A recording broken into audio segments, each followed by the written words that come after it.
अरावली इस वक्त social media पर ट्रेंडिंग कीवर्ड बन गया है। अरावली को लेकर लोग खुलकर लिख रहे हैं, इसे दिल्ली की हवा बता रहे हैं। साथ ही अरावली के खिलाफ सुप्रीम कोर्ट के फैसले को डेथ वारंट बता रहे हैं। कहते हैं अगर धरती की कहानी को अंतरिक्ष से देखा जाए तो अरबों साल पहले भी इसकी पहचान एक हरी रेखा से होती थी, और वो है अरावली की पर्वतमाला।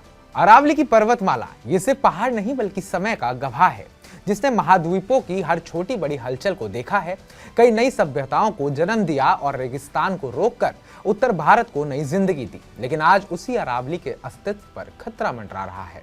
नमस्कार, मैं उत्कर्ष प्रताप सिंह और आप देख रहे हैं TV9 भारतवर्ष। नवंबर 20, 2025 को सुप्रीम कोर्ट के एक फैसले से देश भर में चिंता की लहर दौड़ गई। अदालत ने अरावली पहाड़ियों की एक नई और बेहद संकीर्ण परिभाषा को स्वीकार कर लिया। वो ये था कि अब केवल वही पहाड़ अरावली माने जाएंगे जो अपने आसपास के इलाके से 100 मीटर या उससे अधिक ऊंचे हों। इसके पीछे सरकार का तर्क था कि इससे प्रशासनिक स्पष्टता आएगी और टिकाऊ विकास की योजना बनाना आसान होगा। लेकिन पर्यावरणविदों का कहना है कि यह फैसला अरावली के 90% से ज्यादा हिस्से को कानूनी सुरक्षा से दूर कर देगा। यही वजह है कि इसे डेथ वारंट कहा जा रहा है। सरकारी हलफनामे के आधार पर बनी इस परिभाषा के मुताबिक राजस्थान में चिन्हित 12,081 अरावली पहाड़ियों में से केवल 1,048 यानी कि करीब 8.7% ही इस नए मानक पर खरी उतरती हैं। यानी बाकी पहाड़ जिनकी ऊंचाई कम है लेकिन भूजल रिचार्ज, जैव विविधता और धूल तूफानों को रोकने में अहम भूमिका निभाते हैं, वो भी अब खनन और रियल एस्टेट के लिए खुल सकते हैं। GIS मैपिंग पहले ही 3,000 से ज्यादा जगहों पर खनन से हुए नुकसान दिखा रही है। एक्सपर्ट चेता रहे हैं कि अगर निचली पहाड़ियों पर खनन शुरू हुआ तो न सिर्फ ग्राउंड वाटर लेवल गिरेगा बल्कि राजस्थान, गुजरात, हरियाणा और दिल्ली NCR में इसके घातक परिणाम देखने को मिलेंगे। अरावली कोई साधारण पहाड़ नहीं है, ये चंबल, साबरमती और लूनी जैसी नदियों का प्रमुख स्रोत है। थार रेगिस्तान को पूर्व की ओर बढ़ने से रोकता है। वहीं दिल्ली NCR के लिए ग्रीन लंग्स यानी इंसानी फेफड़ों की तरह काम करता है। 650 किलोमीटर में फैला करीब 2 अरब साल पुराना पर्वत तंत्र है।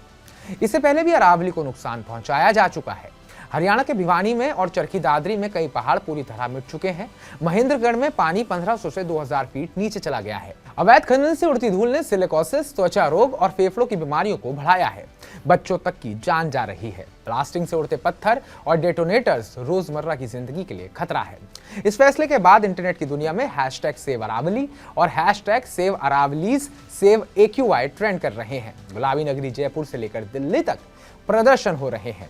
पर्यावरण के पैरवी करने वालों का यह मानना है कि अरावली क्षेत्र को क्रिटिकल इकोलॉजिकल जोन घोषित करना होगा। सवाल अब सिर्फ कानूनी नहीं है बल्कि उत्तर भारत के भविष्य का भी है। अरावली बचेगी तो पानी, हवा और जीवन बचेगा, वरना यह फैसला इतिहास में एक ऐसे डेथ वारंट के तौर पर दर्ज होगा जिसने सब कुछ बदल दिया, हमेशा हमेशा के लिए। तो हमारी इस पूरी रिपोर्ट को लेकर आपका क्या कहना है? आपको क्या लगता है कि अरावली को लेकर इस फैसले के बारे में कुछ सोचा जाना चाहिए? अगर हाँ तो कमेंट बॉक्स में कमेंट करके हमें जरूर बताइएगा। बाकी ताज़ा अपडेट्स पाने के लिए TV9 भारतवर्ष को सब्सक्राइब कीजिएगा।